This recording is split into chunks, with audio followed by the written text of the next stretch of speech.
The Toronto Raptors, a team composed of late first-round picks, second-round picks, and undrafted players, are in the midst of a franchise record 14-game winning streak.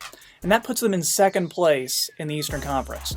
So the question is, how did a team who lost a 4-time All-Star and a 2-time Finals MVP in Kawhi Leonard manage to stay one of the best teams in the NBA? And another question, why isn't anyone even talking about them? It's one of the biggest stories in sports. Well, we're breaking it down today on the Half Court Report.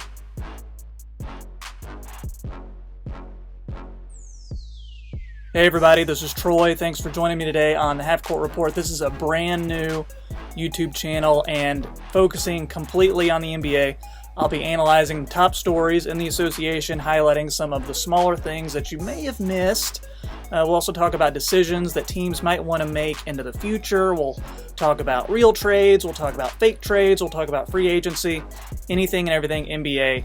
You're going to find it here, and I'm going to post every couple days. So you're going to get lots of content all the time. So why make this first video focused on the Toronto Raptors? Well, one big reason, pretty much no one outside of Toronto is even talking about this team. Let's break down the roster. It all starts with Pascal Siakam. He's a fourth-year player out of the University of New Mexico. He was drafted back in 2016 with the 27th pick. Now keep that in mind, that's going to be a theme here. Lots of late first-round picks. As I mentioned, second-round picks, undrafted guys. So Pascal, he's currently averaging about 23 points per game. Most improved player last year. First couple years in the league, he was going back and forth between Raptors 905 and the main team. Last year, really started to come into his own. Was great for them in the playoffs as they were getting their first ever NBA championship. So 23 points for him, about 7.5 rebounds, shooting 35% from three, about 6 attempts per game. So he's an all-star this year. He signed a max deal during the summer, so that's going to kick in next season, roughly 30 to 35 million a year for the next 4 seasons. After that, you've got Marc Gasol. If you'll recall, he was traded to the Raptors from the Grizzlies last season for Jonas Valanciunas, Darrell Wright, CJ Miles. There was also a future second-round pick that has yet to convey. Gasol, he's getting on up there. He's 35 years old. He's had some injury issues this season. Hamstring kept him out about half a dozen games. That was the same injury that he was dealing with earlier, so he's missed the last few games of this winning streak. His production, not as good as it used to be from his All-Star days. His defense, still passable, not nearly as good as what it used to be. Gasol, he's averaging about 8 points per game, about 6.5 rebounds per game. He's continuing to shoot the three, which is good, and about 40% on 3.5 attempts per game. If you'll recall, earlier in his career, he was strictly a low post, right by the goal type of player, but he's really extended his range over the last few seasons. Okay, after that, you've got Kyle Lowry, longest tenured Raptor on the team. His production, really good again this year, 19.5 points per game, 7.5 assists. He just got an injury in their last win. He's got whiplash, so reports are that he was in a neck brace.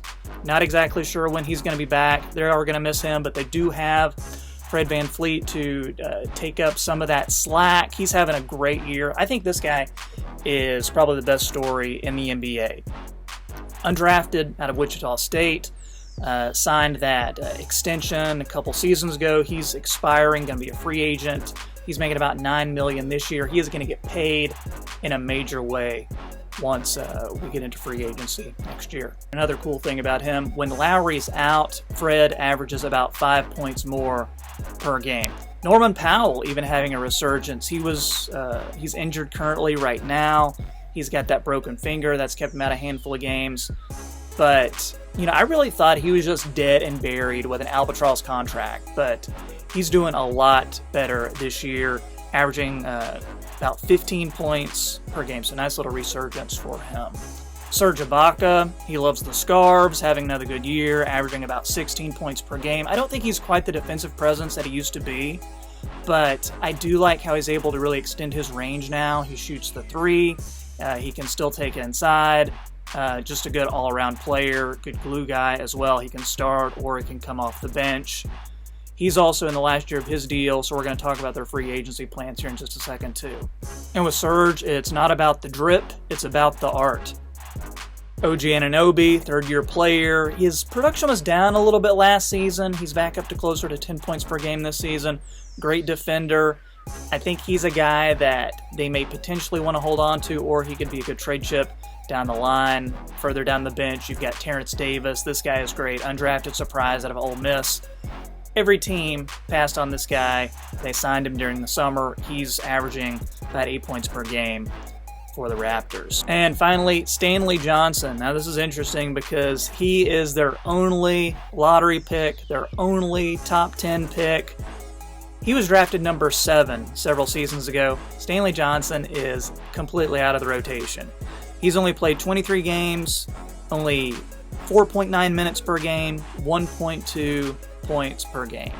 So to recap, late first round picks, second round picks, undrafted players, only one lotto pick. So what's been happening during this win streak? Win streak started January 15th in Oklahoma City. They beat them, then they went on to beat Washington. They beat Minnesota, Atlanta. Home at Philly they won. They won on the road in New York, San Antonio. They won at home versus Atlanta. On the road Cleveland, Detroit. Then at home Chicago. Back-to-back with Indiana, home and on the road. Then they just won on Saturday in Brooklyn. They're at Brooklyn again this week before the All-Star break. I don't know. I think they're going to win that one too. And then after the All-Star break, Phoenix and Indiana. I think their next loss is actually going to be Tuesday, February 25th, against Milwaukee. So what's the outlook for the rest of the season? I'm a big believer in this team. I really am. I see a 3 seed. I think the Celtics will overtake them, so I see them getting in past the first round. I see a Celtics-Raptors quarterfinals. They've already played the Celtics 3 times this year. They've lost once at home, and then they split road games with them. The Celtics, I think they have a better backcourt with Kemba and Jaylen Brown. Jason Tatum is awesome. Pascal, of course, better than a lot of the guys that the Celtics have, but I don't think he can do it on his own. Neither team has a dominant big guy, so I think that's a wash when you take that into account. And then the Celtics, they have their own win streak of their own right now, about 7 games, so they're really starting to gel. What does it look like for salary cap going into the future? Well, the Raptors, they extended Lowry during the summer. I think they might regret that a little bit. Granted, it's only for 1 more year, but they didn't have any idea that Fred was going to be breaking out like he is this year. So that's money that could have gone toward him. What it all comes down to is having the money for Giannis when the 2021 offseason comes around. So next year you've got Pascal's extension kicking in. He's the franchise player for now, unless they get Giannis. Then I guess maybe they'll have the 2 franchise players. You've got Gasol, Ibaka, Van Vliet, all expiring. I see Van Vliet as getting probably about a 3-year, $55 million deal. I don't think there's any way the Raptors let him go. Gasol, he's 35, got about 2 or 3 good years left. I could see doing like a 3-year, $15 million deal, maybe a 2-year, $12 million deal. Gasol is a very loyal guy. I don't see him going anywhere, and I especially don't see him at this stage in his career going to play for somebody who doesn't have a chance at making a deep run into the playoffs and competing for a championship. Ibaka's salary is at $23 million. That's the last year of it.